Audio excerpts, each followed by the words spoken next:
My fiancée cheated on me 3 weeks before the wedding and thought I wouldn't find out, so I threw her out of my house. I'm Noah. 33. Born and raised in Des Moines. I've never been the kind of guy who shares a lot, never kept a journal, never talked too much about feelings. But what happened to me needs to be written down, maybe just so I can believe it happened at all. Until recently, I was engaged to a woman named Meredith. We've been together for 3 years, and to most people, friends, colleagues, strangers, we look like the kind of couple you'd see on engagement shoot billboards. Clean, polite, polished. I'm an architect, and she's a pediatric nurse. We met through mutual friends at a New Year's party, the kind where you barely know anyone and end up clinging to whoever talks to you first. Meredith talked to me. She had this laugh, subtle, kind of restrained, like she didn't want to laugh too loud. I remember thinking, she's the calm in the room. That's what drew me in.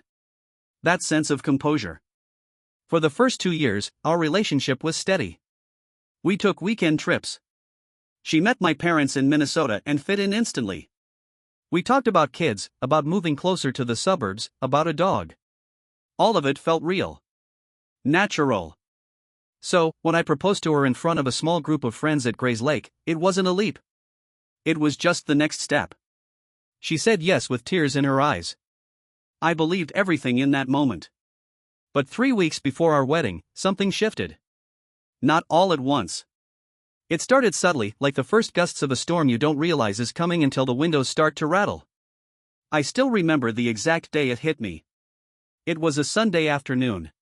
She said she was going to meet her maid of honor, Lacey, to finalize some floral arrangements. We'd been running through checklists all morning. Venue? Confirmed. Cake? Ordered. Photographer? Paid in full. We were nearly there. So when she left that afternoon, I didn't question it. But I did notice her phone. It had been buzzing constantly for the past few days, and she never let it out of her sight. Normally, she left it on the kitchen counter. Now, it was always face down, locked, in her back pocket or under a pillow. I'm not a suspicious person by nature, but this was new. I tried to brush it off. Told myself I was being paranoid. Everyone gets nervous before their wedding. But there was something about her demeanor that afternoon. She wasn't smiling as much. She kissed me on the cheek as she left, no eye contact. I stood by the door for a second after she closed it, that familiar gut feeling starting to form. 2 hours later, I got a call from my friend Julian. He's not just a friend, he's the kind of guy who'd lend you his car if yours broke down in a snowstorm. He's also observant. Very. Hey, man. You busy? He asked. Just watching the game. What's up? He hesitated. I'm at Mercer's. Thought you should know, I just saw Meredith here. I frowned. With Lacey? No, he said. She's with some guy. I'm not trying to start drama, but they're in the back booth. Real close. The room went quiet, even though the game was still playing. You sure it's her? I'd bet on it. I can send you a photo if you want. Do it. I sat on the couch, barely breathing. A minute later, my phone lit up. And there she was, Meredith. Wearing the same coat she left the house in. Sitting across from a guy I didn't recognize. Her body leaned toward him, her hand on the table, fingers just brushing his. She was laughing. That laugh that used to be mine. I stared at the photo for a long time. Then I set the phone down and walked outside into the cold. No jacket. Just the sharp Iowa wind against my face. I didn't call her that night. I couldn't. I lay in bed, eyes wide open, replaying every conversation from the last few weeks. Her moodiness. The guarded looks. The phone always out of reach. And for the first time since I met her, I didn't believe her anymore. The next morning, she came home with a paper bag from a bakery. Brought your favorite, she said, smiling. I took the bag and said thanks. She moved around the kitchen like nothing happened. Like she hadn't just spent yesterday at a bar with someone else. I watched her make coffee, wondering how much of our life had been real. She didn't mention Lacey. She didn't bring up flowers. I didn't ask. That week passed in a blur. Every time her phone buzzed, I wanted to grab it. Every time she looked at me and said I love you, I heard something empty in it. I still slept next to her. Still kissed her goodnight. But the space between us was full of silence I didn't know how to name. I didn't tell anyone else. Not yet. I needed to see what she'd do next. Whether she'd keep lying. Whether she'd slip up. And maybe, selfishly, I needed time to let go of the version of her I had built in my mind. The thing about suspicion is that it starts small. A question. I'll look. But once it's there, it grows. And it doesn't need proof to eat at you. It just needs space. The morning after Julian sent me that photo, I didn't say anything to Meredith. I told myself I'd wait for her to say something. To slip. To explain. But she never did. That Tuesday night, she said she was going to Lacey's again. I nodded like it didn't matter, but inside, I was already unraveling. I waited until I heard the garage door close, counted to 60, then grabbed my keys. Julian had told me they were at Mercer's last time, so I drove there again. I parked across the street, far enough to not be seen. I didn't even go inside, I just waited, heart racing, scanning every face that walked past the window. An hour later, there she was. Same coat. Same guy. Same booth. This time, he was laughing too, and she leaned in like they were telling secrets. At one point, he touched her cheek. It wasn't a big gesture. But it was personal. It was something you don't do unless it means something. I drove home without speaking. Without thinking. I sat on our bed for almost an hour, the room spinning even though I hadn't moved. When she walked in later that night, she was humming. "Lacey says hi," she said. I nodded. "Tell her I said thanks." She kissed me on the forehead and disappeared into the bathroom. I felt sick. The next day, I finally told someone else, my sister, Laurel. She listened quietly on the phone while I told her about the photo, about Julian, about the second night. "Noah," she said softly, "you already know what's going on." "I want to be wrong," I said. "I want this to be some kind of misunderstanding." She didn't say anything for a while. Then she said, "You've always tried to see the best in people. But sometimes, you have to believe what they show you, not what you want them to be." That line stuck with me. Still does. Meredith kept pretending like everything was normal. We were 2 weeks out from the wedding. She talked about finalizing menus, texting the DJ, double-checking the RSVPs. I played along. I didn't know what else to do. I needed to know if it would stop. It didn't. She went out again that Friday. Same excuse. Same time. I didn't follow her. I didn't need to. That night, I sat at the kitchen table and made a list. I wrote down everything I'd seen. Every time she'd lied. Every moment that felt hollow. And then I wrote one sentence: I can't marry someone who looks me in the eye and lies. The next morning, she woke up before me. I heard her in the kitchen, making coffee like she always did. I lay in bed, staring at the ceiling, thinking about the wedding venue, the dress, the guests. Thinking about how much money had already been spent. How many people would be disappointed. But I wasn't thinking about them as much as I was thinking about me. How could I stand at the altar and say vows to someone who was already someone else's secret? I got out of bed and walked into the kitchen. She smiled when she saw me. "I was just going to bring you some coffee." I sat down. "We need to talk." Her face changed instantly. Not fear. Not guilt. Just a kind of alertness, like a switch flipping. "Okay," she said carefully. I looked at her. Really looked. The face I'd loved. The woman I thought I'd grow old with. "I know," I said. "About Caleb." She froze. Her mouth opened slightly. "What are you talking about?" "I know you've been seeing him," I said, voice steady. "Julian saw you. Twice. Sent me a photo." There was a long silence. Then she whispered, "It's not what you think." That was the first lie. It was just coffee. I wanted to clear the air. We ended badly. "And you cleared the air twice? In a booth, with your hand on his face?" She blinked fast. "You followed me? You lied to me."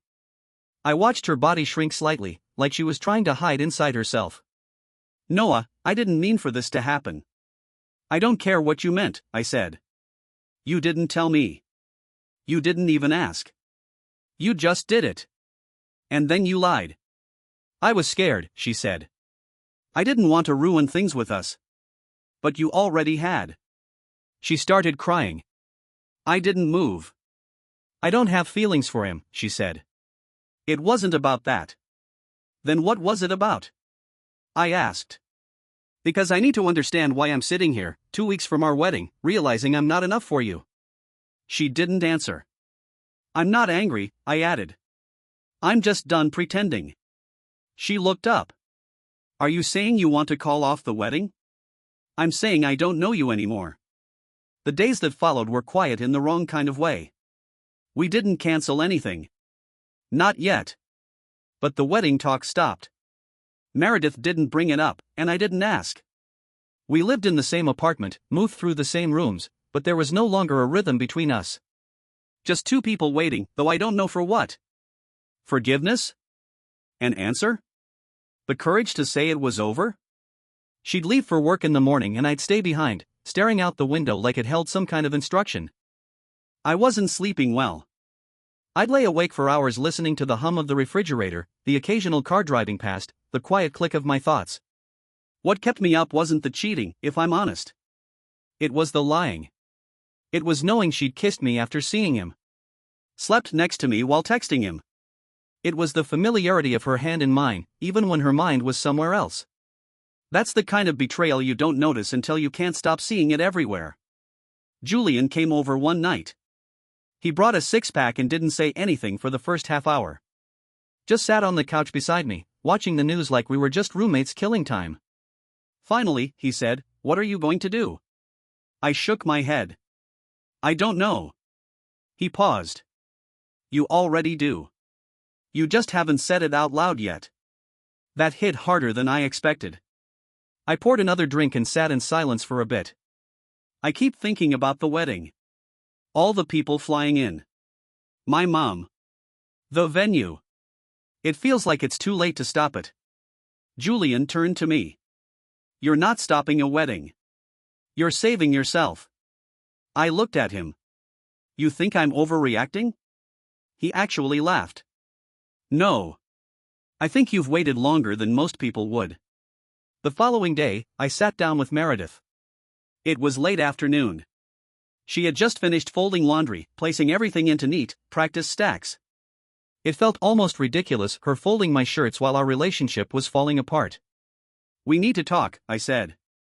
She didn't look up. I figured. I took a deep breath. I'm not going through with the wedding. This time, she didn't cry.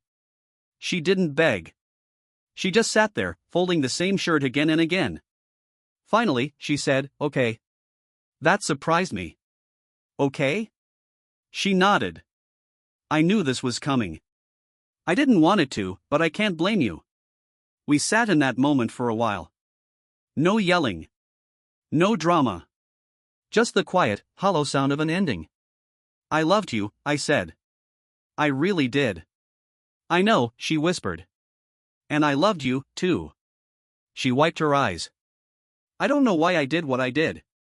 Maybe I panicked. Maybe I needed to feel something I hadn't felt in a while. I don't expect you to understand it. I barely understand it myself. I nodded. It's not my job to understand it anymore.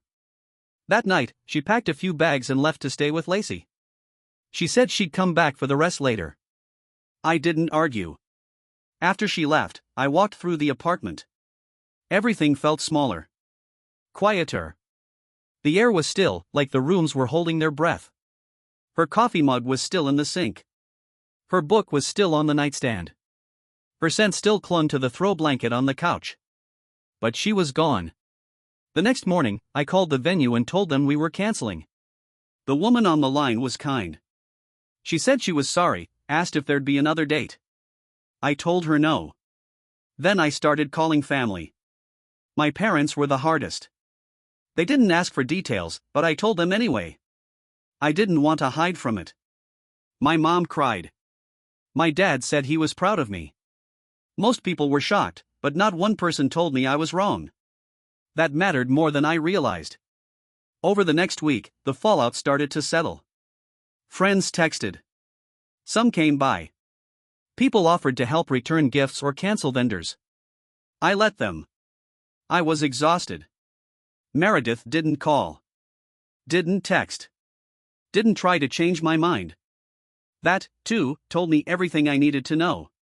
But then, 5 days before the day we were supposed to get married, she showed up at the apartment. It was a Wednesday afternoon when I heard the knock. I hadn't spoken to Meredith since she left. I hadn't expected to. I froze when I saw her face through the peephole, no makeup, no effort, just red eyes and a tight grip on her keys. I opened the door slowly. She didn't say anything at first. Just looked at me like she was waiting for permission. I just need 10 minutes, she said. I stepped aside and let her in. She didn't sit. Just stood near the bookshelf, her eyes bouncing between the framed photos I hadn't taken down yet. Us in Chicago. Us at a wedding. Her holding our niece. Moments that didn't seem to belong to either of us anymore. I thought I was okay with it, she said finally, her voice thin. But I'm not. I haven't been okay since I left. I leaned against the counter, arms crossed. Why now? She shrugged, but it was more of a collapse than a gesture. I don't know. I guess I thought maybe you'd change your mind. I didn't say anything. She looked up.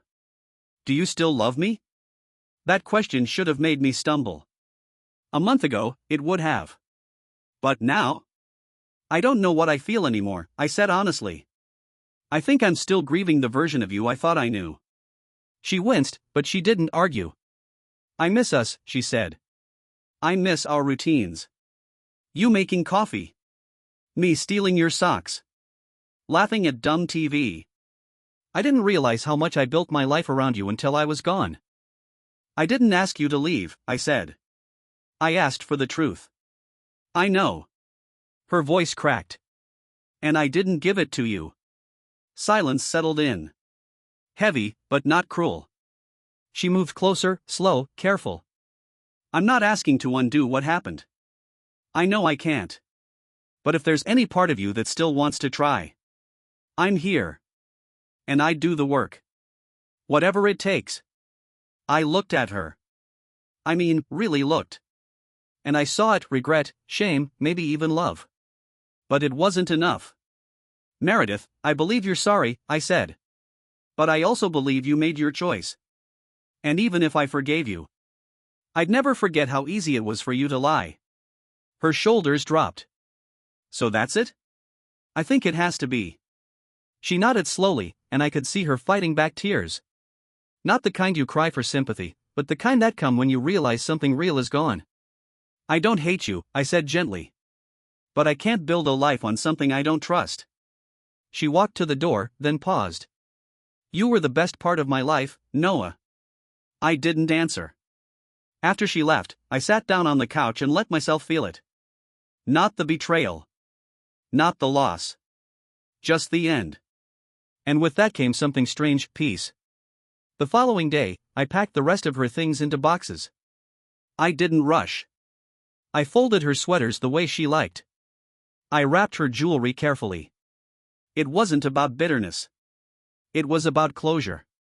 That weekend, her brother came by to pick everything up. He didn't say much, but he hugged me before he left. After that, I began to reclaim my life. Not dramatically. Not through big declarations or some grand reinvention. Just piece by piece. I went back to the gym. I started working on a design project I'd been putting off. I reconnected with old friends. Not because I needed distractions, but because I needed to feel like myself again outside of her, outside of us. What surprised me was how quickly I started to feel lighter. It wasn't that I was over it. But when you stop carrying a lie, you realize how much it was weighing you down. People still asked questions, of course. Co-workers. Extended family. Some were respectful. Others not so much. But I never gave more than I wanted to. It wasn't about protecting her. It was about protecting myself. One afternoon, my niece asked me, "Why didn't you marry Meredith?" I smiled and said, "Because I needed to be brave." She didn't understand, but maybe one day she will. It's been 9 months since the day I was supposed to get married. Sometimes, I still think about it, how different that day could have gone. I picture myself standing at the altar, smiling through a lie, saying vows to someone who'd already broken them in private. I think about the photos we would have taken, the applause, the dinner toasts, and then, the silence that would have followed. The trust that wouldn't come back. The tension I'd pretend not to feel. The version of me I would have lost trying to make it all work. Instead, I walked away. And what I've learned since is that walking away isn't the same as running. Walking away is slow. It's deliberate. It's painful. But it's also necessary. Meredith and I haven't spoken since that last day. Her things are gone. Her scent faded from the furniture. Her memory, well, that lingers in strange places. Certain songs. The way the tea aisle still reminds me of her favorites. Little things. But they don't hurt the way they used to. They're just reminders that I was there, and that I chose to leave. I spent the first few months after the breakup in what I'd call rebuilding mode. Not in the movies and ice cream sense. More like, who am I now? I started therapy. It wasn't easy at first. I kept telling my therapist, I'm not here because I'm heartbroken. I'm here because I don't trust myself anymore. I didn't trust that I wouldn't miss the signs again. That I wouldn't believe too quickly. That I wouldn't pour myself into someone without realizing they were never really holding it. Therapy helped. Not all at once, but steadily. It helped me understand that what happened wasn't about me not being enough. It was about her making a choice. A selfish one, yes. But it didn't mean I had failed. It just meant I had clarity now. I also traveled. A lot of local places at first. Madison. Denver. Then a trip to Seattle I kept putting off for years. I hiked. I read books I'd never had time for. I even picked up my sketchbook again, which I hadn't done since college. I started to feel like a version of myself I'd forgotten existed. Then, 3 months ago, I met someone. Her name is Elise. We met at an author talk in a tiny bookstore downtown. Not because either of us were huge fans of the speaker, but because we both came with friends who bailed last minute. We sat in the same row. She asked if I'd read the book. I hadn't. She laughed and said, me either. So we'll pretend we're just here for the air conditioning. We talked for a while afterward. Nothing flirty. Nothing planned. Just easy conversation about travel, books, childhood. I didn't think much of it until I realized I hadn't checked my phone in over an hour. That hadn't happened in a long time. We went for coffee the next week. Then dinner the next. Slowly, carefully. What's different with Elise is that I'm not trying to prove anything. Not trying to win her or impress her or build a future in my head before we've even figured each other out. I'm just there. And so is she. I told her about Meredith. Not all at once, but early on. I didn't want to carry the weight of silence again. She listened. No judgment. Just understanding. Then she told me her own story, a different kind of heartbreak, but the same kind of betrayal. And in that moment, we didn't bond over pain. We bonded over what we'd learned from it. We're not in love. Not yet. Maybe we will be. But what matters is that I'm not afraid of it. Not afraid to try again. I'm writing all this now not for closure, I already have that, but to remind myself what I came through. To remember what it took to step away from a life that looked perfect on the outside but was cracked at the center. And maybe, if you're someone who's sitting in silence right now, wondering if you're imagining things, if you're being paranoid, if you should say something, maybe this helps. You're not crazy for feeling like something's off. You're not wrong for needing honesty. And you are allowed to choose yourself, even if it disappoints everyone else. Because one day, you'll look back and realize that the hardest part wasn't the breakup. It was the moment you decided to stop settling. And when that day comes, you'll breathe easier. You'll stand taller. And you'll finally feel free. Thank you for watching the video, like it if you watched the video to the end and don't forget to subscribe. Have a nice day.